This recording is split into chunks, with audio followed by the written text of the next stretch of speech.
بسم اللہ الرحمن الرحیم۔ السلام علیکم ورحمۃ اللہ تعالی وبرکاتہ۔ آج میں اس ویڈیو میں حضرت حزقیل علیہ السلام کی قوم کے بارے میں بتاؤں گا کہ ان کے قوم کیسے اچانک مر گئے اور پھر کیسے زندہ ہوئے، زندہ ہونے کے بعد کیا ہوا۔ ابھی تک میرے چینل کو سبسکرائب نہیں کیے ہیں تو ابھی سبسکرائب کر دو تاکہ ہر طرح کے ویڈیو آپ تک پہنچ سکے۔ اللہ تعالیٰ کے پیغمبر حضرت حزقیل علیہ السلام کے شہر میں ایک بیماری پھیل گئی جس بیماری کا نام طاعون تھا۔ یہ ایک وبا کی شکل میں تھی۔ اس شہر کے لوگوں پر طاعون کی بیماری کی وجہ سے موت کا خوف پیدا ہو گیا اور یہ لوگ موت کے ڈر سے سب کے سب شہر چھوڑ کر ایک جنگل میں بھاگ گئے اور وہیں جنگل میں اپنا رہائش گاہ بنا لیے۔ تو اللہ تبارک و تعالیٰ کو ان لوگوں کا یہ فعل بہت ناپسند لگا، چنانچہ اللہ تبارک و تعالیٰ نے ایک عذاب کے فرشتے کو اس جنگل میں بھیجا جس نے ایک پہاڑ کی آڑ میں چھپ کر اور چیخ مار کر بلند آواز سے کہا، موتو، یعنی تم سب کے سب مر جاؤ۔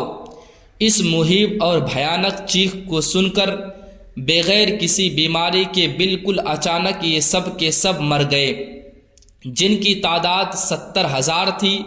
ان مردوں کی تعداد اس قدر زیادہ تھی کہ لوگ ان کے کفن و دفن کا کوئی انتظام نہیں کر سکے اور ان مردوں کی لاشیں کھلے میدان میں بے گور و کفن 8 دن تک پڑی سڑنے لگے اور بے انتہائی تعفن اور بدبو سے پورے جنگل بلکہ ان کے اطراف میں بدبو پیدا ہو گئی۔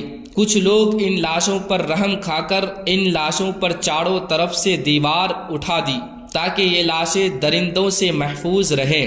کچھ دنوں بعد حضرت حزقیل علیہ السلام کا اس جنگل میں ان لاشوں کے پاس سے گزر ہوا تو اپنی قوم کے 70,000 انسانوں کی اچانک کی موت اور بے گوڑ و کفن لاشوں کو پڑا دیکھ کر رنج و غم سے ان کا دل بھر گیا اور اللہ تبارک و تعالیٰ کے دربار میں دکھ بھرے دل سے گڑ گڑا کر دعائیں مانگنے لگے کہ یا اللہ، یہ میری قوم کے افراد تھے جو اپنی نادانی سے یہ غلطی کر بیٹھے کہ موت کے ڈر سے شہر چھوڑ کر جنگل میں آ گئے۔ اے اللہ، ان کو معاف کر دے۔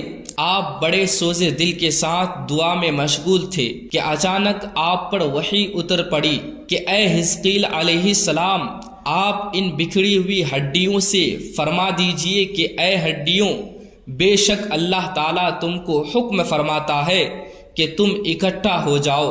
یہ سن کر ہر آدمیوں کے ہڈیاں جمع ہو کر ہڈیوں کے ڈھانچے بن گئے۔ پھر یہ وحی آئی کہ اے حزقیل علیہ السلام، آپ فرما دیجئے کہ اے ہڈیوں، تم کو اللہ تعالی کا یہ حکم ہے کہ تم گوشت پہن لو۔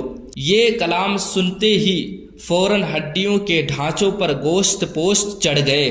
پھر تیسرے بار یہ وحی نازل ہوئی، اے حزقیل علیہ السلام، اب یہ کہہ دو کہ اے مردو، خدا کے حکم سے تم سب اٹھ کر کھڑے ہو جاؤ۔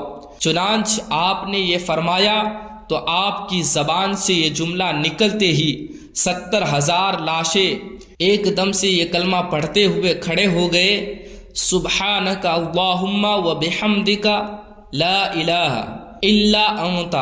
پھر یہ سب لوگ جنگل سے روانہ ہو کر اپنے شہر میں آ کر دوبارہ آباد ہو گئے اور اپنی عمر کی مدت بھر زندہ رہے۔